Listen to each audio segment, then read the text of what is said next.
ಶಾಂತಿ ಶಾಂತಿ ಶಾಂತಿ. ಅತ್ತೆ, ನಿಮ್ ಫ್ರೆಂಡು. ಒಂದ್ ನಿಮಿಷ ಬಾಯ್ನಲ್ಲಿ ಇಟ್ಕೊಂಡ್ ಬಾ.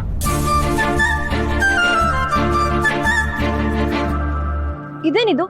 ಶಾಂತಿ ಬೇಬಿ ಅವ್ರ ಫ್ರೆಂಡ್ ಕಾಣಿಸಿದ ತಕ್ಷಣ ಮೊಮ್ಮಗಳನ್ನೇ ಮರ್ತೋದ್ರಲ್ಲ. ಇರ್ಲಿ ಬರೀ ಬಲ್ಗಲ್ಲಿಟ್ಟೋದ್ರೆ ಏನ್ ಚಂದ. ಸೇರಿಟ್ಟು ಒದ್ದು ಹೋದ್ರೆ ಪಕ್ಕ ಮಾಸೆಂಟ್ರಿ. ಹಾ, ಆದ್ರೆ ಸೇರ್ ಯಾರು ಕೊಡ್ತಾರೆ?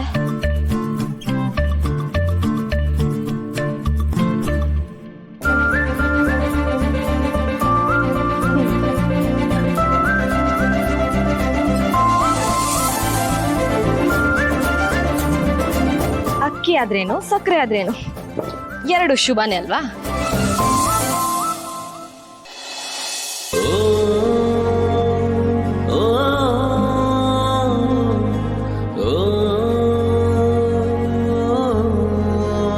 ಏನ್ ಸಾಹೇಬ್ರು ತುಂಬಾ ಖುಷಿಯಾಗಿರೋ ತರ ಇದೆ. ಅನ್ಕೊಂಡಿದ್ದಾದ್ರೇನೆ ಅಷ್ಟೊಂದು ಖುಷಿ ಆಗುತ್ತೆ. ಇನ್ನು ಅನ್ಕೊಳ್ದೆ ಇರೋದಾದ್ರೆ ಖುಷಿ ಆಗದೆ ಇರುತ್ತಾ? ಇದೇ ಖುಷಿಗೆ ನನ್ಗೇನ್ ಗಿಫ್ಟು? ನೀನ್ ಏನ್ ಕೇಳಿದ್ರು ಕೊಡಿಸ್ತೇನೆ. ಸುಮ್ನೆ ಹೇಳ್ತೀಯ, ಕೊಡ್ಸಲ್ಲ ಏನಿಲ್ಲ. ಇವತ್ತು ಆಗ್ತಿರೋ ಖುಷಿಗೆ ಒಂದಲ್ಲ, ನೀನ್ 10 ಕೇಳಿದ್ರು ಕೊಡಿಸ್ತೇನೆ. ಅಯ್ಯಯ್ಯೋ, ಅತ್ತೆಲ್ಲ ಬೇಡ, ನಿನಗೆ ಕಷ್ಟ ಆಗುತ್ತೆ. ಆದ್ರೆ ನಾನ್ ಕೇಳೋ ಒಂದು ಇಲ್ಲ ಅನ್ನೋ ಹಾಗಿಲ್ಲ. ಮಿಸ್ ಆಗಲ್ಲ, ಹೇಳು. ಅದು ನನ್ಗೆ ನಿಧಿ ತರ ಅದಕ್ಕೆ ಬೇಕು.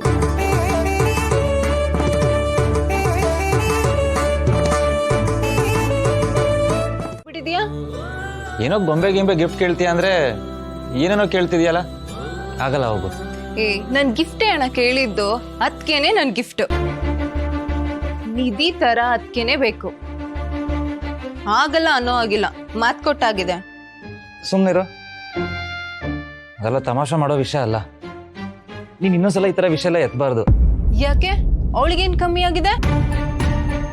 ನನಗಂತೂ ನಿಧಿನೇ ಅದಕ್ಕೆ ಆದ್ರೆ ಬೆಟರ್ ಅನ್ಸುತ್ತೆ. ಹೆಂಗೆ?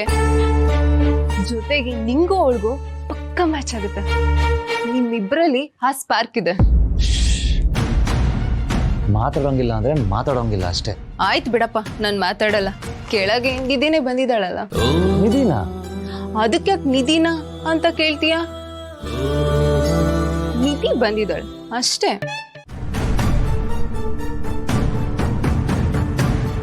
ಮತ್ತೆ ಕೂಗಾಡೋದಕ್ಕೆ ಬಂದೆ ಅಂತ ಯೋಚಿಸ್ತಾ ಇದೀಯಾ?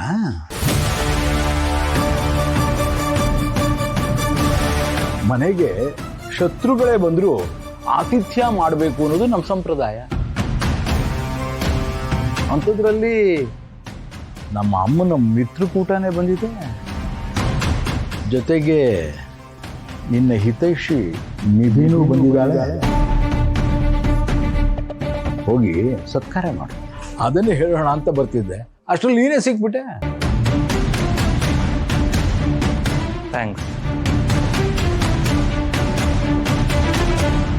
ಡ್ಯಾಡ್. ತುಂಬಾ ಇನ್ವಾಲ್ವ್ ಆಗಿ ಏನ್ ನೋಡ್ತಾ ಇದ್ದೆ? ಇಷ್ಟ ಆಯ್ತಾ ರೂಮು? ಸರ್ ಹೇಗಿದ್ದೀರಾ ಸರ್? ನೀವ್ ಬಿಡಿ, ತುಂಬಾ ಖುಷಿಯಾಗೇ ಇರ್ತೀರಾ. ಅದ್ರಲ್ಲೂ ನಿಮ್ ಮಗನ್ ತಂಟೆಗೆ ಬರೋರ್ನೆಲ್ಲ ದೂರ ಇಡ್ತೀನಿ ಅಂತ ನಾನ್ ಹೇಳಿದ್ಮೇಲೆ ನಿಮ್ ಖುಷಿ ಡಬಲ್ ಆಗೇ ಇರ್ಬೇಕು ಅಲ್ವಾ ಸರ್? ಇನ್ನು ನೀನು ತುಂಬಾ ಜಾಣೆ ಅಂತ ಅನ್ಕೊಂಡ್ಬಿಟ್ಟಿದ್ಯಾ ಅಲ್ವಾ ಮರಿ? ಅನ್ಕೊಳ್ಳೋದೇನಿದೆ ಸರ್, MBBS ಓದಿ ಡಾಕ್ಟರ್ ಆಗ್ಬೇಕಂತ ಬಂದಿರೋಳು ನಾನು.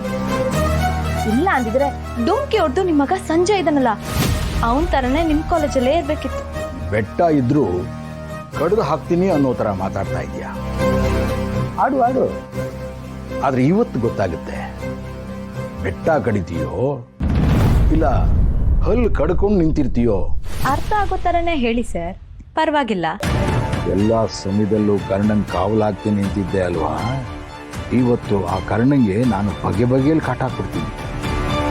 ನನ್ನ ಮನೆಯಲ್ಲಿ ನೀನು ಅದೇನ್ ಮಾಡ್ಕೋತೀಯೋ ನಾನು ನೋಡ್ಬೇಕು.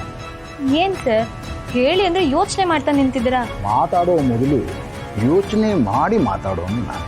ಹಾಗಾದ್ರೆ ನೀವು ತುಂಬಾ ಯೋಚಿಸ್ಬೇಕು ಸರ್.